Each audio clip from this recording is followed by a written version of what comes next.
Hello and welcome back. So here we are into our Q&A. Thank you very much to everyone for their presentations just now. So we're going to kick off with some questions from me, but obviously get your questions in as well, and they'll be passed along to me, and I will ask them on your behalf. So to kick off, I'm going to point this one at Mickey, and the question is the guide based on research into the experience of overseas nurses starting work in an English-speaking country or setting as well, in fact? Yes, it is. We've undertaken research not only in the UK, but also Australia, and we're also undertaking some interesting research around communication in New Zealand as well. And so some of the interesting outcomes of that research are that we're finding communication, it doesn't quite trump expertise, but basically, if you have a very good bedside manner, what we're finding is you'll get less complaints against you. So we're looking into communication around that area. We also discussed with a number of stakeholders in the UK what was the experience, and talked to nurses, of course, what were the experience, what were some of the key challenges, and I think that's reflected in the Living the Language Guide, which I hope people watching this will download. Great, thank you very much.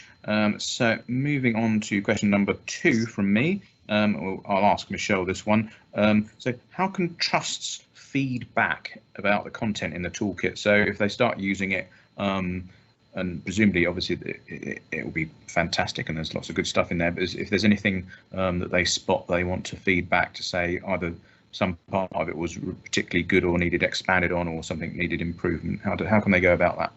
Yeah, thanks, Steve. So within the Living Language document, there is a feedback form, and that is in the front of the guide where colleagues, users, nurses can share their thoughts and comments. And we really do want as much feedback as possible from everyone. The guide is going to be continuously improved, and we want to keep, sharing new content, updating it. So the more feedback we get, the more relevant it will be as we keep updating it. So yes, I'd encourage anyone to share their feedback, good or indifferent, and we can use that with colleagues at OET and really make sure that the Living Language Guide is at the forefront of improvements. Fantastic, thank you very much. Okay, so Emily, someone who's using this and introducing it on a everyday level, what would you say are the practical learnings, I suppose, from using it? Has it been, presumably it's been a success? It absolutely has, and I think one of the bits that one of my nurse colleagues said to me was about the telephone.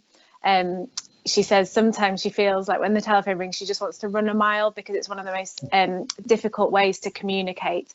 And actually, the guide puts in a really good process and different points to cover in a phone conversation.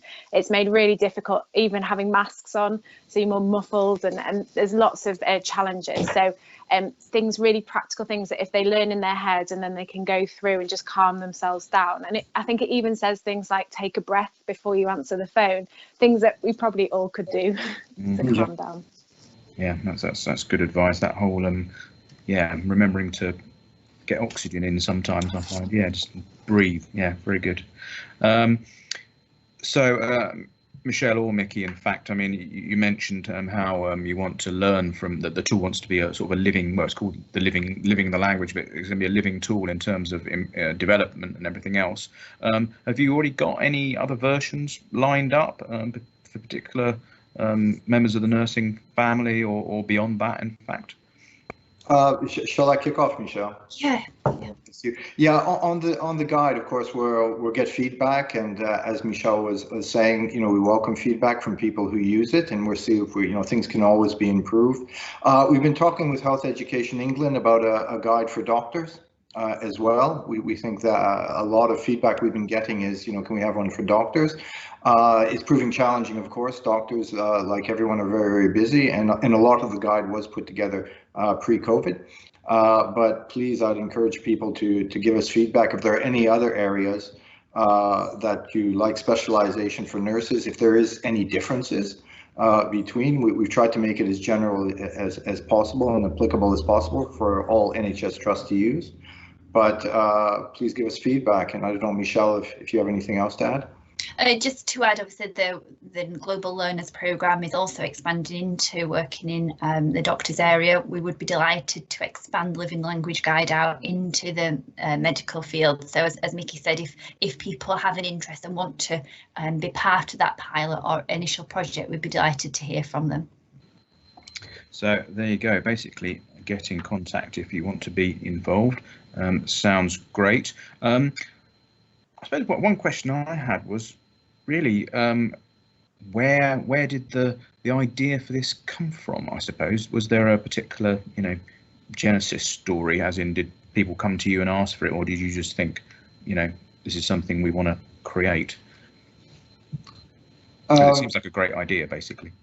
Yeah, well, look, as I noted in my in the talk I gave before these questions, after you take the test, there's a journey afterwards, and there's a lot more, and there's no test that can capture every aspect of language. And that was the feedback we were getting from NHS trusts, that is there something more you can do, God? And it was just a need coming from the sector, not only here but also in Australia and now in North America as well. So that's really where it came about. So it was one of those things, we should do something about it. And then we were very fortunate to work with Health Education England, and they were up for it, and to work with us on it. So that's really how it came about, just general feedback from people, what more can we do? It's that word again, feedback, really good. Yep. Great, well, we're just out of time now, so thank you very much. Fantastic, thank you to Mickey, Jolly and Emily and Michelle for taking part in the Q&A and obviously the presentations before that. We now move on to another panel discussion, and I'm going to be handing over to Anita Charlesworth, Director of Research and Economics at the Health Foundation, for that one, which is on understanding the workforce pressures between settings. Thank you very much. Thank you very much.